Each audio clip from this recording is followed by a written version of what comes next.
In today's video, I'm going to teach you how to use the Math Assistant.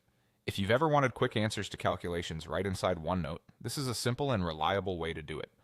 We'll walk through how to write or type your equation, how to tell OneNote you want a result, and how to get the answer in a single keystroke.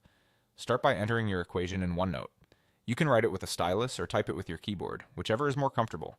If you're handwriting, keep your numbers and symbols clear and spaced so OneNote can interpret them correctly. If you're typing, use standard math symbols like plus, minus, multiplication with an asterisk, division with a forward slash, and parentheses to control order. For example, you could type 12/8, 27/3, or 5 plus 3. 2. Make sure your cursor is on a new line where you want the result to appear, and keep the equation on a single line so it's easy for OneNote to read. Once your expression is written or typed, add an equal sign immediately after it. This part is important. The equal sign is what signals to OneNote that you're asking for a calculation rather than just writing text. Place it right at the end of the expression with no extra characters following it. For example, type 12.8 or 3.5 plus 2.1. If you wrote the equation with a stylus, tap to place the text cursor at the end and add the equal sign there.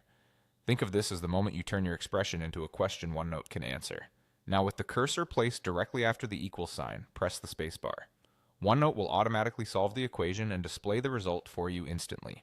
You'll see the answer appear right after the equal sign, so something like 12.8 will immediately become 12.96. If nothing appears, double check that your cursor is at the very end of the line and that the equal sign is present. Also confirm you use standard symbols. For example, use a period for decimals and an asterisk for multiplication. That's all it takes. Write or type your equation, add the equal sign to ask for a result, then press the spacebar to get your answer. Try it with a few examples to build confidence. Add, subtract, multiply, divide, or use parentheses to control the order. Once you get the hang of this, it becomes a quick, seamless way to calculate without leaving your notes.